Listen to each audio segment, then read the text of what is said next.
ठीक है बच्चों, अब हम देखेंगे क्लासिफिकेशन ऑफ न्यूरोट्रांसमीटर्स। न्यूरोट्रांसमीटर्स की क्लासिफिकेशन अगर हम देखें तो वो एक्साइटेटरी और इनहिबिटरी की बेसिस पर क्लासिफिकेशन की गई है। मतलब कुछ न्यूरोट्रांसमीटर्स ऐसे होते हैं जो कि इम्पल्सेस को आगे बढ़ाते हैं और एक्साइट करते हैं अनदर न्यूरॉन को, लेकिन कुछ ऐसे होते हैं आपके पास कि जिनसे जो इम्पल्स आ रही है अगले न्यूरॉन पे, वो इम्पल्स को नहीं भेजते बल्कि इनहिबिट कर देते हैं आपके पास उस मूवमेंट को। अब वो इसको हम देखेंगे, मतलब एक्साइटेशन का मकसद है वो आपके पास neurotransmitters that actually activate the another neuron and inhibitory neurotransmitter that inhibit the movement of the impulse on to the another neuron. ठीक है, एक्साइटेटरी न्यूरोट्रांसमीटर्स की अगर हम बात करें तो that cause the increase membrane permeability to the sodium ion. अब वही वाली बात देखो, सोडियम आयन जितना ज़्यादा आपके पास जो है रशिन करेगा अगले वाले न्यूरॉन में, ठीक है, तो वो न्यूरोट्रांसमीटर जो कि जाके बाइंड हो रहा है किसके साथ, on to the receptors of the post synaptic membrane. ये हमने देखा है लास्ट लेक्चर में। और जब तक वो बाइंड रहेगा, जब तक सोडियम आयन क्या होगा, अंदर मूव करता रहेगा। So the neurotransmitter that cause the increase membrane permeability. Membrane permeability का मकसद मेम्ब्रेन में जितना ज़्यादा उसने क्या कर दिया, ओपनिंग कर दी है। किस चीज़ की ओपनिंग कर दी है, सोडियम आयन को अंदर आने के लिए। Membrane permeability to the sodium ions and thus trigger the nerve impulse and set to be the excitatory. मतलब जो लगने के बाद आपके पास सोडियम आयंस के लिए परमेबिलिटी को इंक्रीज कर देगा पोस्ट साइनेप्टिक मेम्ब्रेन पर, उस न्यूरोट्रांसमीटर को बेटा हम क्या बोलेंगे, एक्साइटेटरी न्यूरोट्रांसमीटर्स कहेंगे। एसिटाइल कोलिन की बेसिकली मिसाल है जो कि एक एक्साइटेटरी न्यूरोट्रांसमीटर है पेरिफेरल नर्वस सिस्टम का। हमने लास्ट टाइम डिस्कस किया है पेरिफेरल नर्वस सिस्टम क्या होता है। वो नर्वस सिस्टम जो superficial parts of the body पर मौजूद है उसको हम कहते हैं सुपरफिशियल या peripheral nervous system. Various biogenic amine, जिसको हम अमाइनो एसिड डेरिवेटिव्स भी कहते हैं, बायोजेनिक अमाइन जो कि क्या है बेटा, अमाइनो एसिड के डेरिवेटिव्स हैं, are important neurotransmitters in the central nervous system. अभी मैंने बताया सेंट्रल नर्वस सिस्टम और एक होता है peripheral nervous system. Central nervous system मतलब brain and spinal cord, peripheral nervous system मतलब वो जो रूट्स निकल रही होती हैं आपके पास सेंट्रल नर्वस सिस्टम से, वो जो पूरी ओवरऑल बॉडी में जगह जगह डिस्ट्रीब्यूट हो रही होती है, basically they form the peripheral nervous system. ठीक है, तो बायोजेनिक अमाइंस ये न्यूरोट्रांसमीटर्स किधर पड़े होते हैं आपके पास, सेंट्रल नर्वस सिस्टम के अंदर मौजूद होते हैं। ये एमसीक्यूज में आपसे पूछा जा सकता है कि बायोजेनिक अमाइंस एक्साइटेटरी न्यूरोट्रांसमीटर है और एसिटाइल कोलिन एक्साइटेटरी न्यूरोट्रांसमीटर है कि नहीं, तो दोनों है। दोनों कहाँ कहाँ मौजूद होते हैं ये आपको पता होना चाहिए। They include the epinephrine. अब biogenic amines basically they are the group of a neurotransmitter, और उसमें कौन कौन आता है, epinephrine, norepinephrine, serotonin, dopamine. Epinephrine, norepinephrine, serotonin and dopamine. तो एपिनेफ्रिन, नॉरएपिनेफ्रिन, सेरोटोनिन और डोपामिन ये किधर पाए जाते हैं, ये वो न्यूरोट्रांसमीटर्स हैं जो कि आपके पास सेंट्रल नर्वस सिस्टम के अंदर पाए जाते हैं। All of which also function as hormones. Epinephrine and norepinephrine increases the heart beat. इसी के साथ साथ ये वो न्यूरोट्रांसमीटर्स हैं जो कि हार्मोनल एक्शन के भी तौर पर फॉर्म आपके पास अपने आप को तैयार करके रखते हैं। जैसे एपिनेफ्रिन और norepinephrine they are the neurotransmitter, but इनका जो हार्मोनल फंक्शन है वो कौन सा है बेटा, आपके पास हार्ट बीट को इंक्रीज़ करेंगे। कब, जब स्ट्रेस में आपके पास कोई भी बॉडी होगी उस वक्त।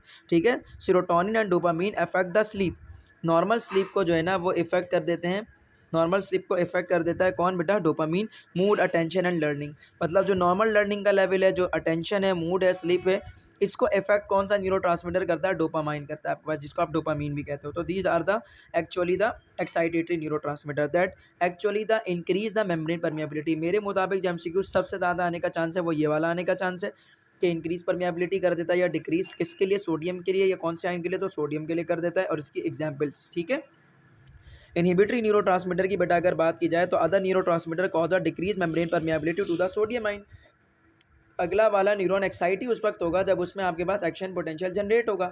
तो एक्शन पोटेंशियल जनरेट ना होने के लिए एक न्यूरॉन से निकलने वाले न्यूरोट्रांसमीटर जो हैं वो जाकर जब लगेंगे पोस्ट साइनेप्टिक टर्मिनल्स पर, पोस्ट साइनेप्टिक मेम्ब्रेन पर, उनके रिसेप्टर पर, तो लगने के बाद मेम्ब्रेन की परमेबिलिटी बढ़ाने के बजाय क्या कर देना चाहिए, डिक्रीज़ कर देना चाहिए। जब वो membrane permeability of the sodium ion को डिक्रीज़ करेंगे तो सोडियम आयन अंदर जाएगा नहीं। जब सोडियम आयन अंदर जाएगा ही नहीं पोस्ट साइनेप्टिक मेम्ब्रेन पर, तो आपके पास क्या होगा बेटा, एक्शन पोटेंशियल जनरेट भी नहीं होगा। तो basically the neurotransmitters that cause the decrease membrane permeability to the sodium ion. और यहाँ पर डिक्रीज मेम्ब्रेन परमेबिलिटी तो किसकी मेम्ब्रेन के यहाँ पर बात की जा रही है, पोस्ट साइनेप्टिक मेम्ब्रेन की बात की जा रही है।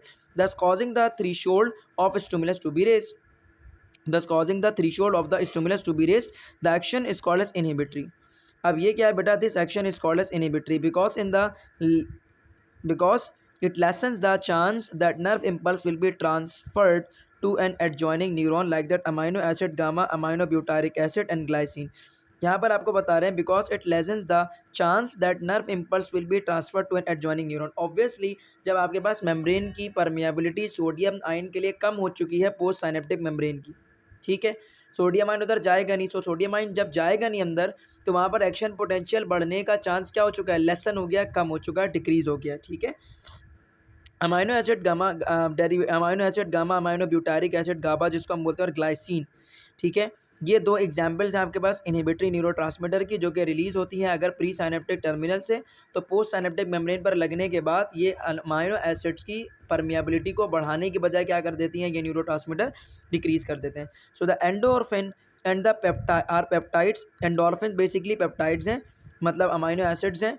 एंडोर्फिन आर द मतलब प्रोटीन है. Endorphins are the peptides that function as both neurotransmitters and hormones. अब आपसे अगर पूछ ले कि वो इनहिबिटरी न्यूरोट्रांसमीटर बताओ जिसका दोनों रोल है, मतलब न्यूरोट्रांसमीटर भी एक्शन है और हार्मोनल एक्शन भी है. ठीक है. तो वो कौन है आपके पास, endorphin, decreasing our perception of pain. देखो जब हम कोई दवाई खाते हैं ना आपके पास जो है पेन किलर, ठीक है, तो उस पेन किलर में क्या होता है, हमारी बॉडी में जो न्यूरॉन्स है ना वो एंडोर्फिन रिलीज़ करना शुरू कर देते हैं. एंडोर्फिन रिलीज़ होने से क्या होता है, अगले वाले न्यूरॉन पर जो दर्द वाला इम्पल्स, जो दर्द वाला मैसेज उस प्री साइनेप्टिक मेम्ब्रेन के पास था, प्री साइनेप्टिक न्यूरॉन के पास था, अब क्या होगा अगले वाले में नहीं जा पाएगा. क्यों नहीं जा पाएगा, क्योंकि आपके पास एसिटाइल कोलिन ये सब नहीं रिलीज़ हुआ है, बल्कि कौन रिलीज़ हुआ है, एंडोर्फिन. एंडोर्फिन ने क्या करता है, लगने के बाद पोस्ट साइनेप्टिक मेम्ब्रेन की permeability of the sodium ion को डिक्रीज़ कर देता है. सो क्लासिफिकेशन ऑफ न्यूरोट्रांसमीटर भी यहाँ पर कंप्लीट हो गया. यहाँ से अगर एमसीक्यूज आता तो ये आप कर लेंगे. ठीक है.